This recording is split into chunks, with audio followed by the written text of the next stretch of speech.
All right. Next up, we got Eminem. Hey, Danny, Liam here from North London. My question is, what are your thoughts on Eminem nowadays? Obviously, the first 3 records in Slim Shady EP are instant classics.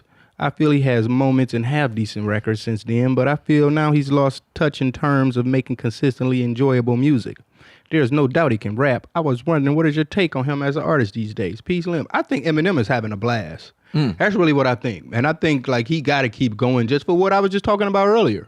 Like, of course, he can quit tomorrow, and his legacy is still stamped. You know what I'm saying? But for the fact that he's still out here like, fuck that, coffee pot. For the fact that he's still out here like, nigga, I'm going to do what I want. I don't give a fuck. Because he see that shit. I'm pretty sure he Of course he does. Now, he's pretty sure he sees motherfuckers be joking on him and shit and this and that.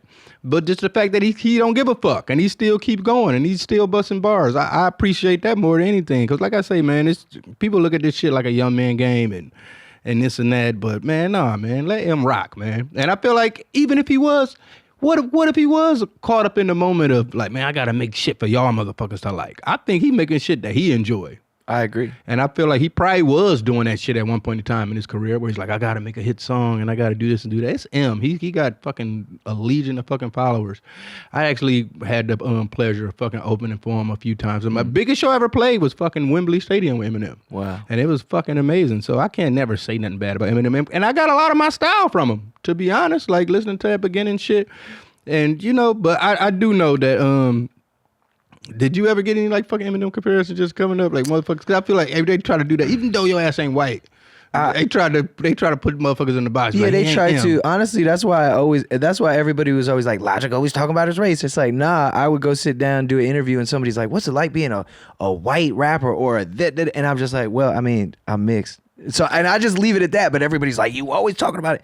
Nah, I never really got a legitimate comparison because I'm not. You know what I'm saying? So it's, I mean, I am. No, I embrace it. I seen videos of your dad. That's a nigga right there. That's a real nigga right there. Yeah, he's wild. But I'm saying, I mean, but I am white too. I mean, clearly, you know what I'm saying? So that's the whole thing. So I think in the beginning, yeah, people would be like, you know, Mac Miller, rest in peace. They'd be like Mac Miller. They'd be like da-da-da, and they try to put me in that box. But then I couldn't let them do that, you know, because it's like I'd rather, you know, cats might want to try to clown me, but at least they're clowning me for what I actually am, you know what I mean, which I appreciate. But Eminem's the shit, bro. Like, I never understood. I mean, I can get it, you know, a lot of, just like what this person just said about his first 3 albums, they're instant classics. First of all, they weren't instant classics. That motherfucker was shit on by everybody, okay? Everybody was shitting on Eminem. Oh, the white boy, who let the white boy in the house party, da-da-da. I was there. I remember. I saw it. I grew up with it. He fought for his place in hip-hop. And I think the music that he makes now, once again, is grown shit. He's talking about real shit, but he's also having fun. So when you say it that way, bro, he is having so much fucking fun. He don't have to do this shit. He don't got to do shit. And also, like you said, it's subjective. So for this person to be like, yo, his earliest shit, that's the best shit, but his new shit now, but it's like, bro, his new shit now is just billions of streams all the time when he drops it. If it wasn't good, people wouldn't listen to it, dog.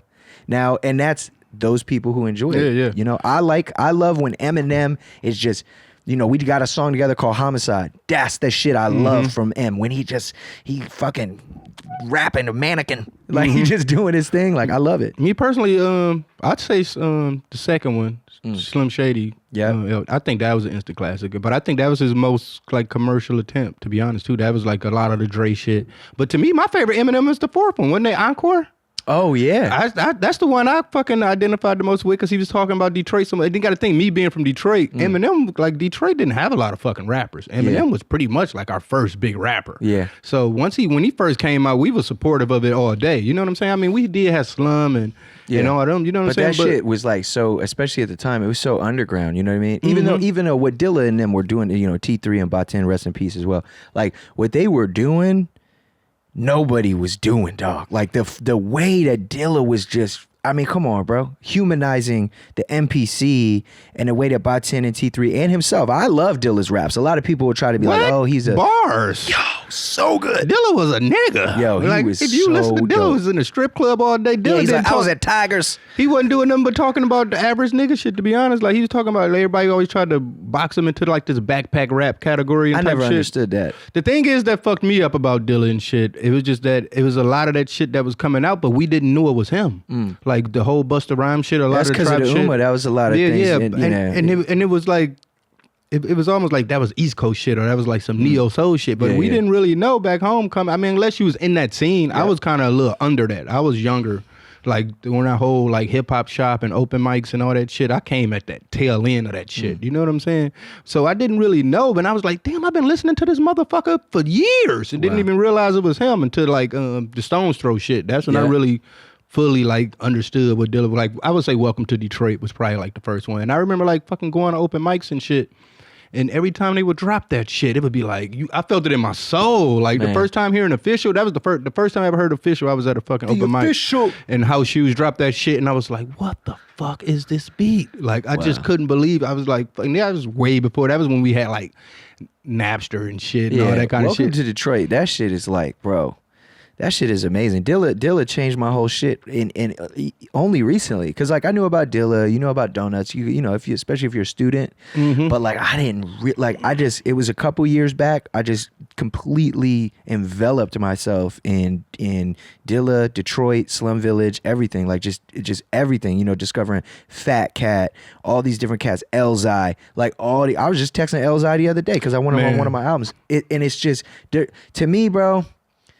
I mean, yeah, New York is the shit, but there's just something that hits me about Detroit music, man. Because it was like I say, the open mic scene was there, and so you would see these motherfuckers. I remember, man, Elzai, he really fucked up my self-esteem, man. I ain't gonna lie with rap music, man. The first time I heard that motherfucker, I was like, I'm never gonna be this good. Yeah, he's like, crazy. Why am I trying? I forget the title of the track that he's on Welcome to Detroit, but he was like Dilla. It's Dilla's album, and he let Elzai just have the whole song, and he's like, something with many men. I pull her hair like she half is shit straight, like she half Indian. I'm like, what the was fuck? that was If You Want It? Was that? Yep. Which is I swear, first time I heard Elzai, I was like, what the fuck am I? But then, you know, because I couldn't understand how a motherfucker could have wordplay like that. And eventually I just studied it so much, I eventually learned it myself. But I think like that's one thing that is good about rap music and shit too. Like even like a lot of younger rappers.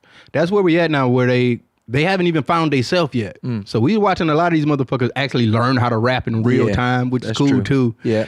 But I wish I'm glad I didn't go through that shit, man. Because you heard some of my earlier shit. No, man. you should have heard some of my shit. I mean, I think I was talking to a homie the other day. I got like 4,000 songs. Like since because there was a time when I was, 14, 15, I'd do 5 songs a day. I was like, I have to do 5 songs a day every day. And I did it, and you record it. But it's like, that shit sucks. Yeah, you know what I mean? That shit wasn't. That was me learning. Like, what did Ross say? He was like, "Bitch, you wasn't with me in the gym. Like, you didn't see Jordan all his misses in the gym. You know." And I think that's kind of important. So some of these kids, whether it's like brothers in the cypher at the freestyle shit or whatever the case may be, but especially these young guys coming up, they get a record. They're in high school, playing with their friends in the studio, making joke raps, and then it explodes. They become the biggest rapper in the world, and they almost don't know how to take it. And then everybody's like, "You suck. You can't even rap." And he's like, "Bro, that's the first song I ever made. Oh shit."